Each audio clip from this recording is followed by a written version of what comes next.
Un nuevo 767. Presión del combustible, ¿qué puede ser? ¿Por qué no tengo instrumentos? Un fallo catastrófico a 7000 metros.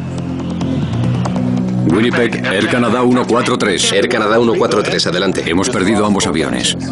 ¡Cielo santo! Estoy hablando con un muerto. ¿A qué distancia estamos de Gimli? A unos 20 kilómetros. Pues creo que voy a intentarlo. La tripulación no tiene más opciones y se le acaba el tiempo. Están al mando de un avión de 95 toneladas que se cae rápidamente desde el cielo.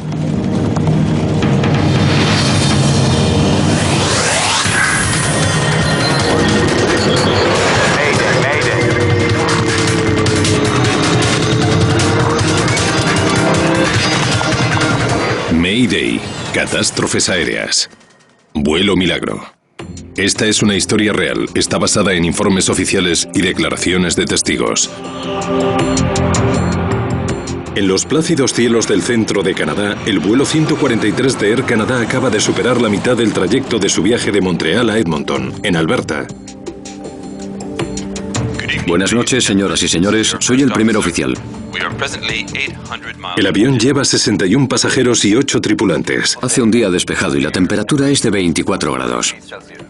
Es 23 de julio de 1983. Te gusta, ¿eh? Rick Dion es ingeniero de mantenimiento de Air Canada. Iba a Edmonton con mi mujer, Pearl, y mi hijo Chris, que tenía 4 años. Era el principio de unas vacaciones de 2 semanas y nos hacía ilusión volar en un avión nuevo. Cortesía del capitán. Gracias, Rob. Puede venir a la cabina cuando quiera. Era mi primer vuelo en un moderno 767 que la empresa acababa de adquirir. Ahora vuelvo, ¿vale? Y tenía interés en ir a la cabina para ver la nueva tecnología y cómo funcionaba. El capitán del vuelo es Bob Pearson. Tiene 48 años y más de 15.000 horas de vuelo. Bonjour, mesdames et messieurs, nous sommes en vertical de Red Lake présentement à 800. Su primer oficial es Maurice Quintal, con más de 7.000 horas de vuelo. Adelante. Perdón, señores. Rick. Conocí a Bob Pearson del pequeño club de aviación de Saint-Lazare y era uno de los pilotos locales que hacía vuelos sin motor y tripulaba ultraligeros.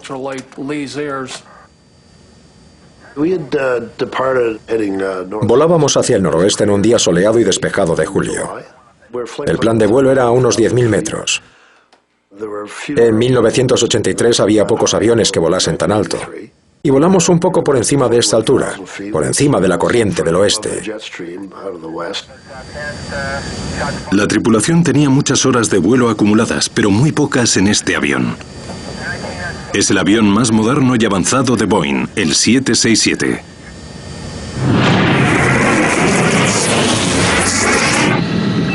En el vientre del avión, un ejército de microprocesadores automatiza tantas funciones que ha eliminado el trabajo del ingeniero de vuelo. Es uno de los 4 747 que Air Canada acaba de adquirir. El avión solo tiene 150 horas de vuelo. Es muy distinto. Sí. Aquí se resetea y se arranca. La cabina era distinta y todos los instrumentos a los que estábamos acostumbrados habían desaparecido. Estaba todo visible en pequeñas pantallas de televisión.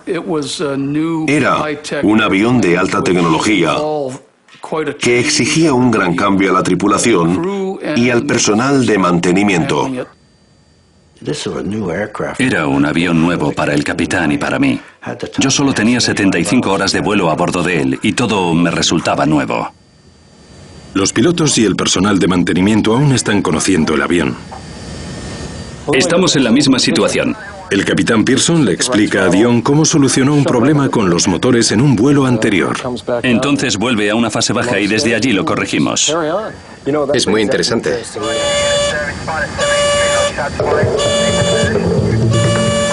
La presión del combustible, ¿qué puede ser? Un aviso alerta a la tripulación de la presión críticamente baja de una de las bombas de combustible del avión. Hay un problema con la bomba de combustible. El 767 tiene 3 depósitos principales de combustible, 2 en las alas que se usan siempre y 1 en el centro que se usa en vuelos largos. Unas bombas de combustible eléctricas extraen la gasolina de cada tanque y la suministran a los 2 motores del avión.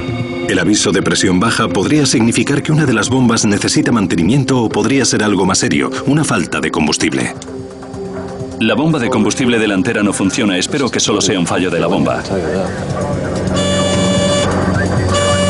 Suena otro aviso de baja presión de combustible, esta vez de otra bomba en el lado izquierdo del avión. El ordenador de vuelo dice que queda combustible de sobra para el resto del vuelo. El 767 tiene indicadores de combustible digitales separados, pero en este vuelo no funcionan. Los avisos no tienen sentido. ¿Tú qué crees que es? Personalmente creo que el depósito izquierdo puede estar bajo. Yo solía trabajar con el suministro de combustible y sé que al vaciar un depósito, la gasolina empieza a salir en ráfagas periódicas y luego la bomba se restaura y entonces la luz se apaga.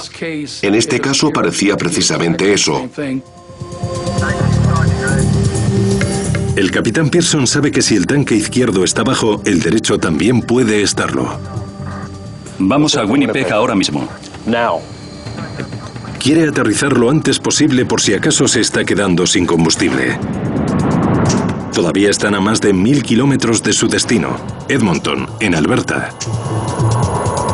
El aeropuerto más cercano es Winnipeg, en Manitoba, a menos de 200 kilómetros. El ordenador de a bordo decía que teníamos combustible de sobra, y lo comprobamos 3 veces. Pero decidimos desviar el vuelo a Winnipeg, donde Air Canada tenía una base de mantenimiento. Winnipeg, Air Canada 143. Air Canada 143, adelante. Ron Hewitt tiene 20 años de experiencia como controlador de radar. Sí, tenemos un problema. Necesitamos aterrizar en Winnipeg. Air Canada 143, vía libre. Posiciónense directos a Winnipeg. Tienen permiso para mantener 2000. Descenso a discreción. Les enviamos a 2000 pies a su discreción y nada más. No nos dijeron cuál era su problema ni nos importaba. Había que darle lo que pedía y apartar a los demás de su camino. Eso es lo que hacemos. Vaya, nos han fallado 4. Pearson comienza a descender desde 10.000 pies. Se están encendiendo todas. Se empiezan a encender los avisos de todas las bombas de combustible.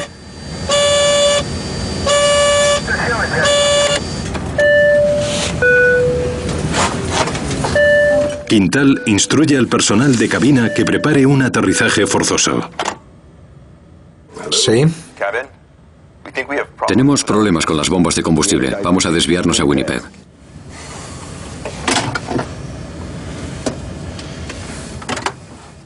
Todas las azafatas a la parte delantera, por favor. Espero que sea una falsa alarma. Rick, ¿se te ocurre algo que no hayamos hecho? No.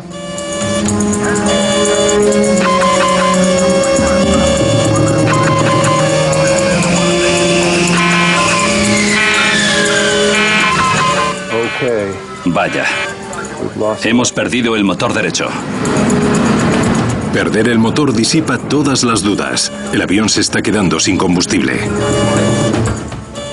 Preparad aterrizaje con un solo motor. Pearson está entrenado para aterrizar el 767 con un solo motor. Pero nadie ha intentado aterrizar sin ninguno. Y se prepara para tomar tierra cuanto antes y no convertirse en el primero. Con un solo motor en marcha y la posibilidad de que el otro se apague, la tripulación del vuelo 143 de Air Canada prepara a los pasajeros para lo peor. Señoras y señores, les habla el sobrecargo. Debido a problemas mecánicos, vamos a efectuar un aterrizaje de emergencia. Por favor, regresen a sus asientos y abróchense los cinturones. La tripulación está entrenada para superar esta situación. Y se habrán dado cuenta de que ya hemos empezado a preparar el avión. Como el resto de la tripulación, no tenía ni idea de que teníamos un problema con el combustible, ni de por qué íbamos a Winnipeg. Aproximación y aterrizaje. Alerones a 20. Prescindiremos de ellos en tierra. Mientras efectuaban la maniobra, se encendió la luz de presión baja en la bomba de combustible derecha, además de la de la izquierda. Estaban ocupados con la maniobra y no se fijaron, pero yo la vi con el rabillo del ojo y supe que esa bomba también se iba a apagar. ¿Qué ha sido eso?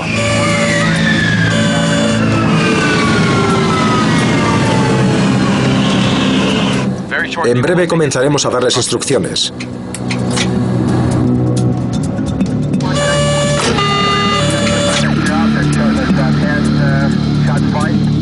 ¿Por qué no tengo instrumentos? Los colores de los indicadores del motor se quedaron en negro. Es lo que Pearson se temía. Ha perdido ambos motores. A 8.000 metros de altura y más de 100 kilómetros del aeropuerto más cercano, se ha quedado sin combustible. Winnipeg, Air Canada 143. Air Canada 143, adelante. Hemos perdido ambos motores. Cuando se apagaron ambos motores, pensé que estaba hablando con un muerto. Parece que han perdido 2 motores. Era muy improbable que sobrevivieran. Sabía que al intentar torcer el avión, se pondría a girar sobre sí mismo. Los motores del avión no solo proporcionan el impulso, sino la potencia necesaria para maniobrar. Sin ellos, el avión sería incontrolable. Pero los aviones modernos son como las navajas suizas. Siempre tienen otra hoja más escondida. Y en caso de pérdida de potencia despliegan inmediatamente el RAT o turbina de aire de impacto. Es un muelle cargado con una hélice que impulsa una pequeña bomba hidráulica. Es del tamaño de las hélices de los pequeños Cessna 150. Es como un brazo de catapulta que hace girar la hélice, pone en marcha la bomba hidráulica y te proporciona un funcionamiento básico. Sin motores, el avión volaba en silencio. Pearson sabe que se le acaba el tiempo y necesita la dirección de la pista de aterrizaje más cercana. 143, Mayday. Necesitamos vectores de la pista de aterrizaje más próxima. 143, recibido. Pero la pérdida de los motores tiene una consecuencia inesperada para los controladores aéreos. Han desaparecido. Estaban aquí, pero les hemos perdido. Ya no están en la pantalla. Necesitamos el radar primario.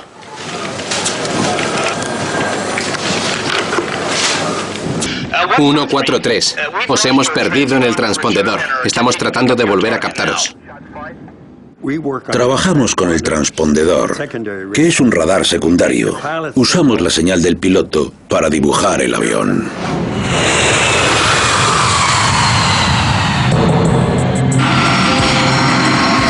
Los aviones comerciales van equipados con un transpondedor, un aparato que transmite información codificada mediante la que los controladores aéreos sitúan a un avión. Pero cuando el vuelo 143 perdió su segundo motor, solo un pequeño número de aparatos tenía generadores de emergencia, y el transpondedor no era uno de ellos. Así que el avión desapareció de la pantalla de los controladores.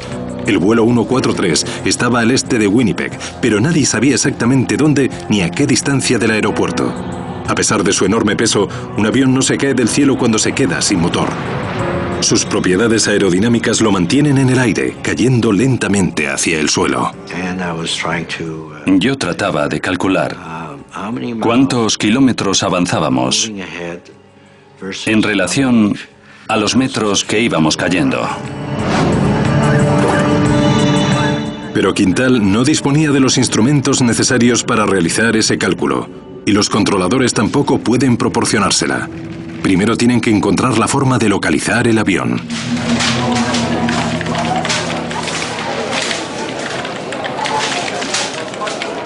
Justo antes de aterrizar oirán la orden de agacharse y abrazarse.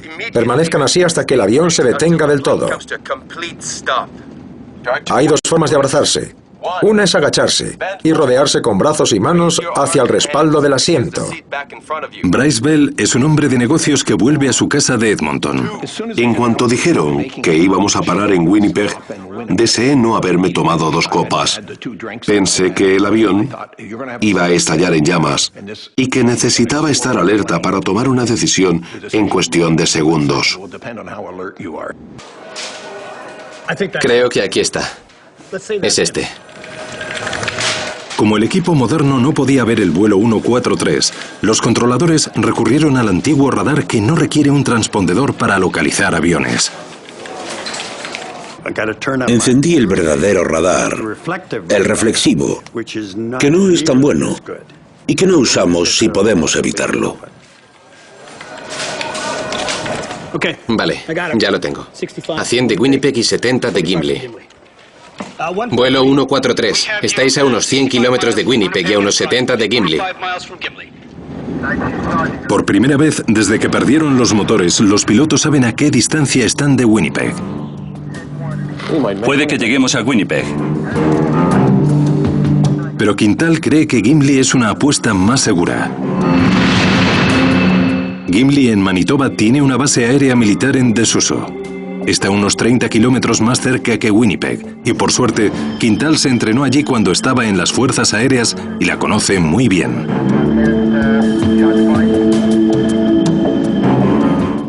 Faltan 70 kilómetros para Gimli, que tiene una pista muy larga. ¿Tiene equipo de emergencia? Negativo. Ni equipo de emergencia, ni torre de control, ni información, solo una pista muy larga. Pearson está considerando la posibilidad de efectuar un aterrizaje forzoso y prefiere realizarlo en Winnipeg, que dispone de equipos de emergencia. Preferimos Winnipeg. Muy bien, continúe en la dirección actual. Lamenté todo lo que no había hecho en la vida. Me arrepentí de la gente a la que había tratado mal y deseé haber tratado mejor. Me di cuenta de lo tonto que había sido por considerar importantes cosas insignificantes a la hora de la verdad. Fue bastante devastador. Recuerdo que le dije a una madre con un bebé que yo también tenía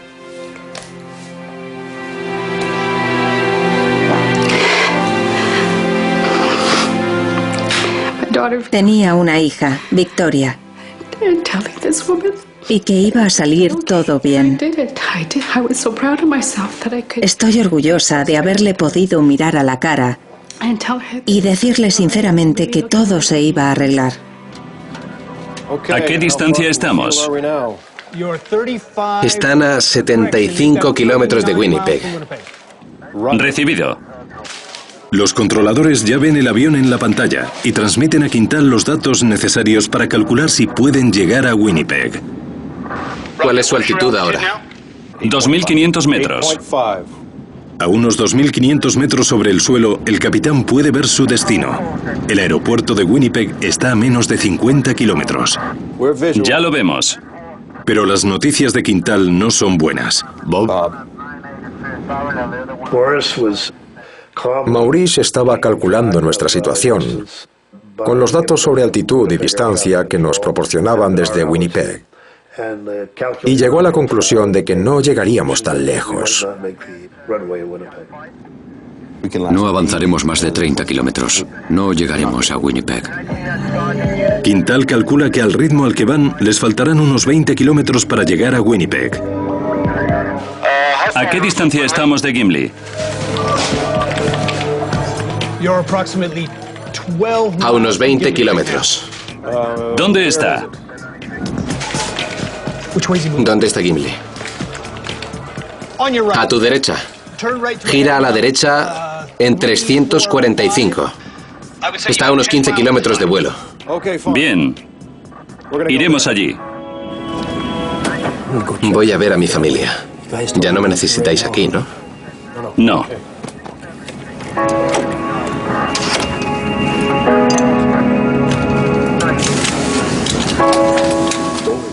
No os preocupéis, está todo bajo control. Ataos bien los cinturones de seguridad.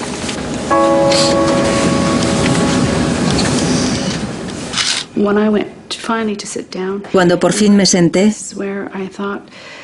pensé que había llegado el final.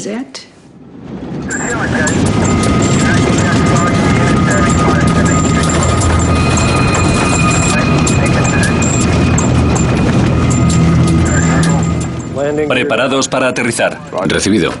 Quintal baja el tren de aterrizaje. Como no tienen potencia hidráulica, lo acciona mediante la gravedad y deja que se coloque en su sitio por su propio peso. Es muy pesado. Se coloca bien y se encienden 2 luces verdes para confirmarlo. Pero el tren del morro pesa menos y no se instala bien. Notamos que el tren principal se había encajado bien, pero no nos dimos cuenta de que el morro no se había enganchado. Ocurrió en el último momento. Y no lo mencionamos porque no podíamos hacer nada. Lo importante era que el avión llegase a la pista. 8 kilómetros para aterrizar. Recibido. Ya vemos la pista. A 8 kilómetros de Gimli, Pearson y Quintal ven por fin la pista de aterrizaje. Pero hay un problema. Estamos demasiado cerca. Hay que descender mucho más deprisa. Sí, lo sé. Pearson ya está casi en la pista, pero está demasiado alto. Si desciende a un ritmo normal, se la pasará de largo. Pero si desciende demasiado bruscamente, el avión ganará velocidad de forma peligrosa. No será capaz de detenerse antes del final de la pista. En los aterrizajes normales, ralentizamos el avión mediante los alerones a la vez que descendemos. Pero no podíamos usar los alerones, porque no teníamos fuerza hidráulica. ¿Y ahora qué hacemos? Tenemos 2 posibilidades. Una de ellas era dar un giro de 360 grados para perder el exceso de altitud. Pero, por otro lado, tardaríamos 3 minutos en hacerlo. Y estábamos descendiendo a 800 metros por minuto. El avión estaba a tan solo 1000 metros de altura, insuficiente para trazar un círculo completo. Chocaría con el suelo antes de llegar a la pista. Pearson se decide por una segunda opción. Voy a realizar un deslizamiento lateral.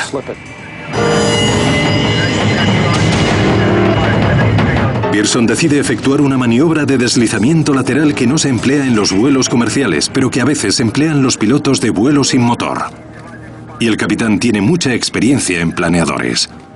Creo que voy a deslizarme de lado junto a la pista y luego enderezarlo. Vale. Es una maniobra que implica lo que se llama cruzar los controles. Allá vamos. Planea forzar al avión a descender de lado en caída libre para permitir que pierda altura rápidamente sin ganar velocidad. Pearson nunca ha efectuado una maniobra similar en un planeador y la va a intentar ahora con un Boeing 747. La única forma de controlar la velocidad y el descenso era inducir un arrastre en el fuselaje mediante el timón, cruzando los controles del timón, y los elevadores de cola, y los alerones de las puntas de las alas, como si el avión fuera un cangrejo. Podría variar la configuración para aumentar o disminuir la velocidad y la altura. Pearson controla el descenso del avión usando los timones y alerones para cambiar el ángulo. Cruzar los controles implica inclinar las alas en una dirección y girar el avión en sentido opuesto, empujándolo de lado contra el aire. Pero cuando el vuelo 143 comienza a bajar a tierra, Quintal descubre algo que no esperaba. La pista en la que se entrenó hace 15 años ya no es una pista.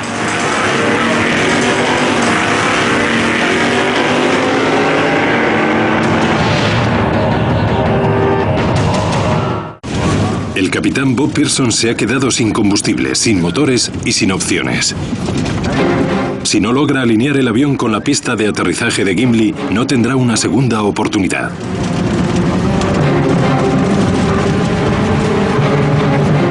Gira la palanca a la izquierda y empuja los timones a derecha. El avión se desliza hacia la izquierda.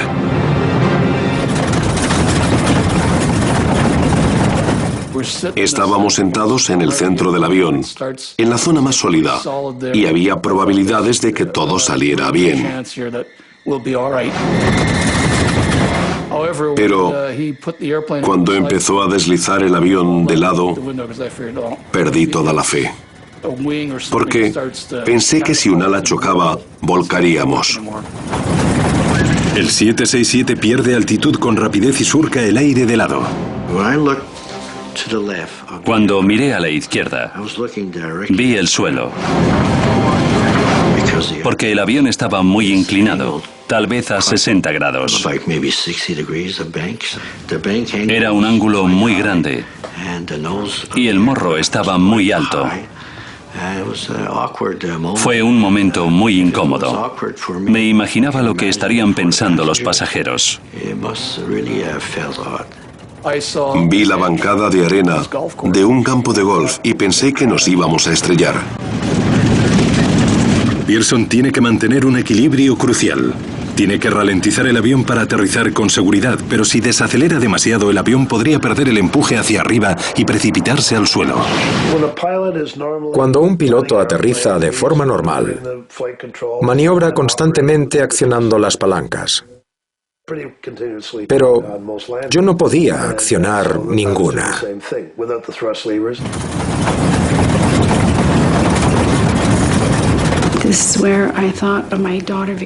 Pensé en mi hija Victoria,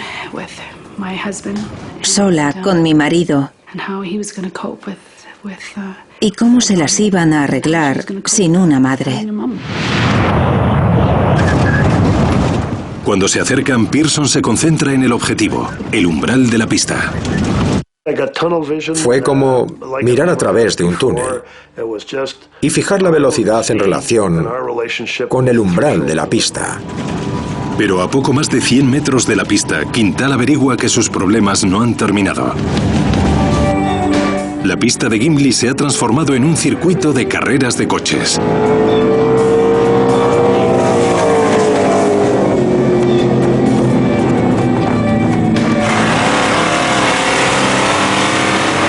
Hoy es sábado, y no es solo día de carrera. Además, hay muchas familias presentes. La carrera ya ha terminado, pero el aeródromo está lleno de miembros del club automovilista local que han acampado con sus familias para pasar el fin de semana. Dos niños han decidido montar en bici por la pista y no oyen el avión que se acerca en silencio, sin motores. Y otra cosa que el 767 no tiene es bocina. Agárrense, agárrense para aterrizar.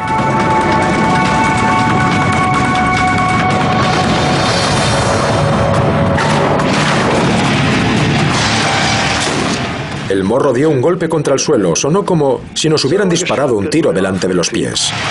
El tren de aterrizaje delantero enseguida falla. Pearson frena en seco y dos ruedas revientan. La parte inferior del motor derecho araña la pista. Me sentía como un robot sin emociones. Por fin Pearson ve lo que hay en su camino. Miré y vi a dos niños en bici, por la pista, a unos 300 metros de donde estábamos. Uno de ellos levantó la cabeza y se asombró al ver un avión enorme. Todavía recuerdo la mirada de terror en sus caras. Estábamos tan cerca que se podía ver.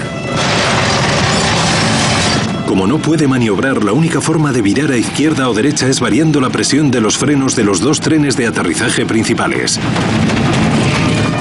Entonces fue cuando me dio un vuelco el corazón. A los niños les entra el pánico y tratan de correr más rápido que el avión, que avanza a 320 kilómetros por hora. Sabía que no podía atropellar a los niños y desvié el avión hacia la hierba del lado de la pista. Pero no me di cuenta, hasta después, de que allí había campistas. No lo supe hasta que el morro ya había tocado tierra. Todavía me acuerdo de la gente junto a las barbacoas, en el lado izquierdo. Dino Calvert había acudido a las carreras con sus amigos. Uno de los pilotos de carreras arrancó y salió corriendo. Me extrañó que corriese tanto en esa zona. Y entonces alcé la vista y descubrí por qué. Pearson hace todo lo que puede para detener el avión a tiempo. ¡Dios mío!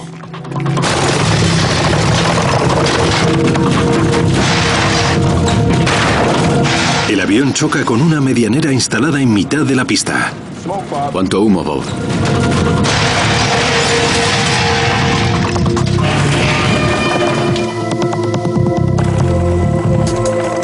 «17 minutos después de quedarse sin combustible en el aire, el vuelo 143 de Air Canada se detiene en el suelo». ¿Estáis bien? Alguien gritó viva y todos empezamos a aplaudir, agradecidos por haber sobrevivido. Pensábamos que el avión iba a partirse e incendiarse. ¡Evacúen! ¡Evacúen! ¡Evacúen! Vamos, tenemos que salir. La cabina se llena de humo espeso rápidamente. La tripulación no quiere arriesgarse y ordena la evacuación inmediata. La alegría se turnaba con el pánico. Sabíamos que teníamos que salir de ahí. Menos de 2 meses antes, un DC-9 de Air Canada había efectuado con éxito un aterrizaje forzoso en Cincinnati. Pero estalló en llamas antes de que se bajasen todos los pasajeros. Murieron 23 personas. Los tripulantes y pasajeros del vuelo 143 quieren evitar algo parecido. Tardamos unos segundos en parar del todo, pero la cabina ya estaba llena de humo. Evacuación de pasajeros. Evacuación de pasajeros en marcha. Combustible apagado. Apagado. Cabina presurizada. Presurizada. Electricidad apagada. Apagada. Lista completa. Es hora de salir de aquí.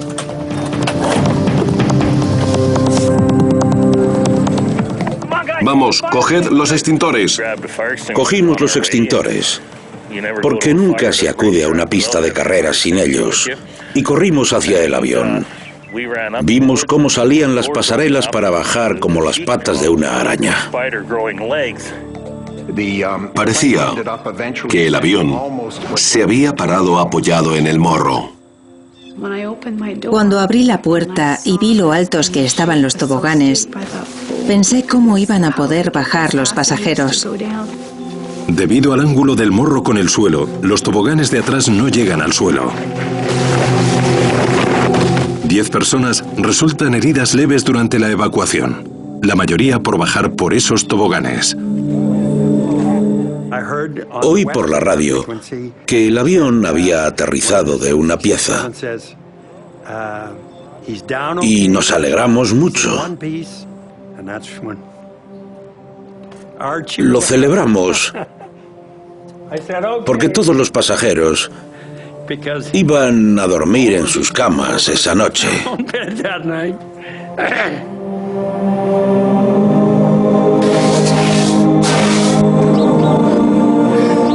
Pero sigue saliendo mucho humo del morro del avión. Resulta que había 15 centímetros de material aislante entre los revestimientos interior y exterior, y había empezado a arder por la fricción. Las azafatas tienen buenas noticias. Los 61 pasajeros ya han bajado del avión. No hay ningún herido grave. Deje que le ayude.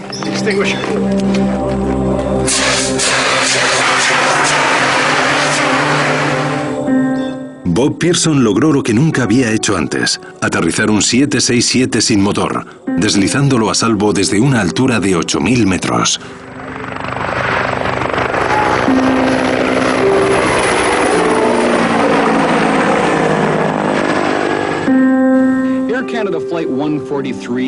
El suceso pronto copa los titulares internacionales.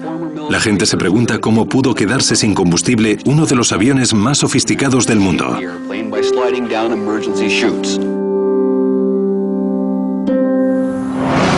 Al día siguiente comienza la investigación. Bill Taylor y Diane Rochelot de la Oficina de Investigación Aérea de Canadá son los primeros investigadores en el lugar de los hechos. Entonces yo era perito y llevaba un año trabajando para Transport Canada. Fue emocionante hacer labor de campo por primera vez y había sido un gran accidente. Investigamos el sistema de indicación de la cantidad de combustible. Diane se encargó del sistema informático. Primero, Bill tiene que confirmar lo que decía todo el mundo, que el avión se había quedado sin combustible. Vaciaron los tanques y quedaban menos de 40 litros.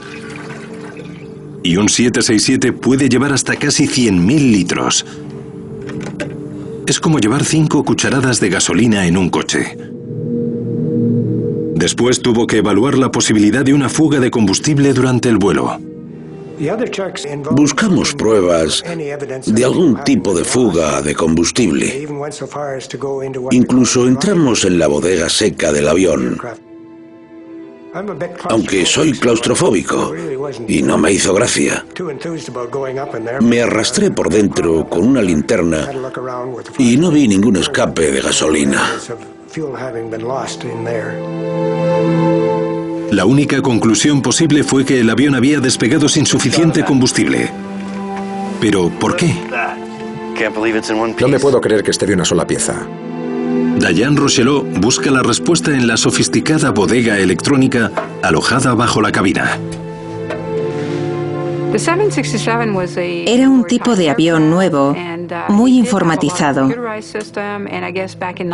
En 1982, cada vez salían al mercado más deprisa nuevos sistemas informáticos. Diane confirma que una unidad informatizada, el procesador del indicador digital de combustible, había estado funcionando mal. Y como en Montreal no tenían un repuesto, no lo habían sustituido. Diane se lo lleva para examinarlo. Decidimos llevar el procesador de combustible a su fabricante, Honeywell, en Indianápolis. A mí me tocó llevarlo y efectuarle todas las pruebas. Descubrimos que no funcionaba bien. Profundizamos y descubrimos uno de los circuitos, el carrete inductor, que es una parte muy pequeña, encapsulada y recubierta de plástico por el fabricante, que no puede verse. Pero al retirar el plástico, vimos que no estaba bien soldado, lo que había causado el mal funcionamiento del sistema. El procesador defectuoso explica por qué no funcionaban los indicadores de combustible, pero no por qué no había suficiente combustible. Los indicadores no funcionaban. El personal de tierra no podía fiarse de ellos al repostar combustible. Por eso efectuaron una comprobación manual antes del despegue del avión. ¿Y qué hicieron entonces? Una comprobación manual de ambos depósitos. Y después los llenamos con suficiente combustible para el viaje a Edmonton. El vuelo 143 debería haber despegado con suficiente combustible. Muy bien, gracias por su ayuda.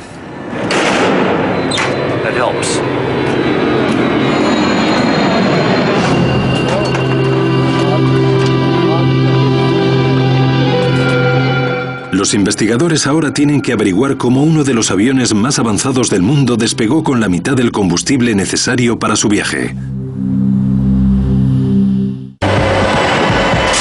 Los investigadores saben que con los indicadores de combustible averiados, los depósitos se comprobaron manualmente y se repostó el combustible necesario para llegar a Edmonton.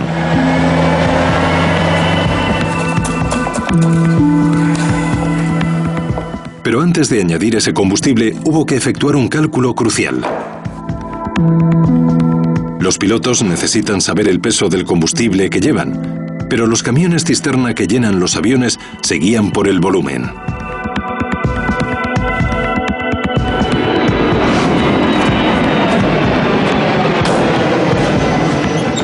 Para que pilotos y camioneros se entiendan, hay que convertir el volumen en peso.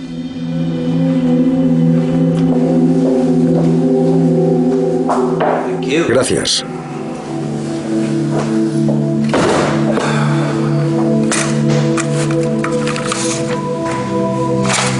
Los investigadores revisaron una y otra vez la conversión.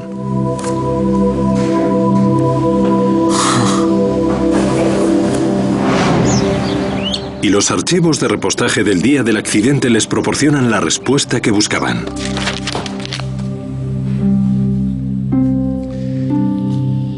Esto es un típico informe de repostaje. Cuando empiezan a investigar los cálculos del vuelo 143, Este es el del vuelo 143. no presenta ninguna anomalía.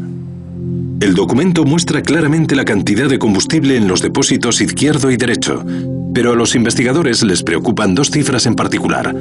Una es la conversión del volumen en kilos y la otra la conversión en libras. No deberían haber usado ambas. ¿Lo convertiste en kilos o en libras? En libras. No en kilos. ¿Puedo volver a verlos? Las entrevistas con los técnicos revelan que el accidente del vuelo 143 No sé lo que hice. estuvo causado por un fallo humano que provocó un error de cálculo a causa de una formación inadecuada. Los técnicos que repostaron el avión se confundieron al convertir el volumen del combustible del camión al peso del combustible de los depósitos del avión. Y nadie se dio cuenta del error de cálculo.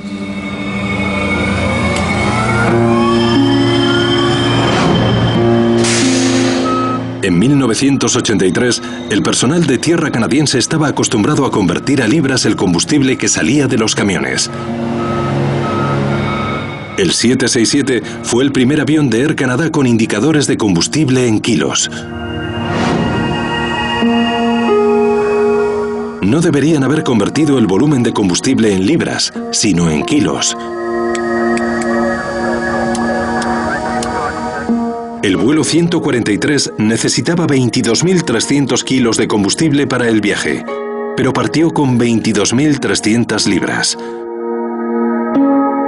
Como una libra es casi medio kilo, el avión solo llevaba la mitad del combustible necesario. Pero aún así, el ordenador de a bordo indicaba que llevaba combustible suficiente. Pearson lo había programado con la cantidad equivocada. En el pasado, eran los ingenieros de vuelo quienes calculaban la carga de combustible. El accidente planteó una pregunta importante. ¿A cuál de los dos pilotos concernía ahora ese cálculo? Lo más importante es que exista una formación mejor. Si todo el mundo estuviera entrenado y estuviera claro quién es el responsable, no existiría esa ambigüedad. La gente tiene que saber quién está encargado. En este caso, era un punto incierto. Nadie sabía quién era el responsable final del combustible. La investigación subsiguiente descubrió que ninguno de los involucrados conocía el sistema métrico, ni los técnicos de tierra, ni los pilotos. A ninguno nos habían enseñado a hacer esos cálculos. El ordenador del 767 que sustituyó al ingeniero de vuelo estaba roto y nadie sabía quién debería suplir su trabajo. Al vuelo 143 le faltaba un tripulante. El objetivo era impedir que se repitiese ese suceso y descubrir el sistema que había provocado el fallo para que no volviera a ocurrir en el futuro.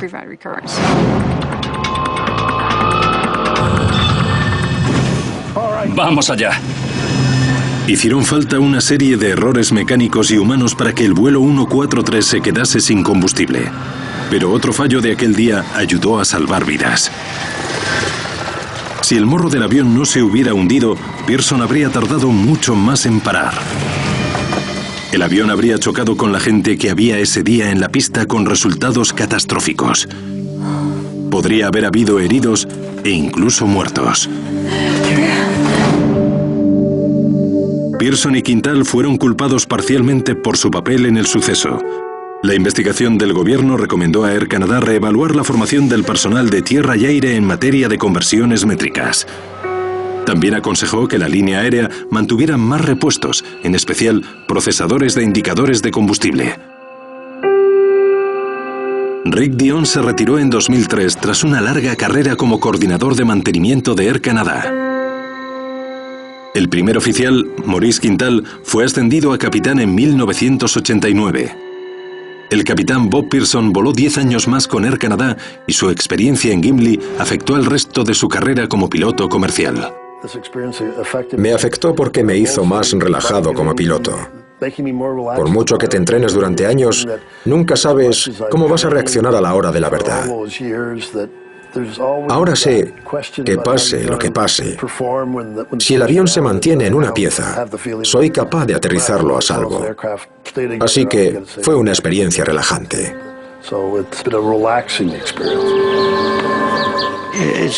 Ahora sé cómo puedo reaccionar bajo presión.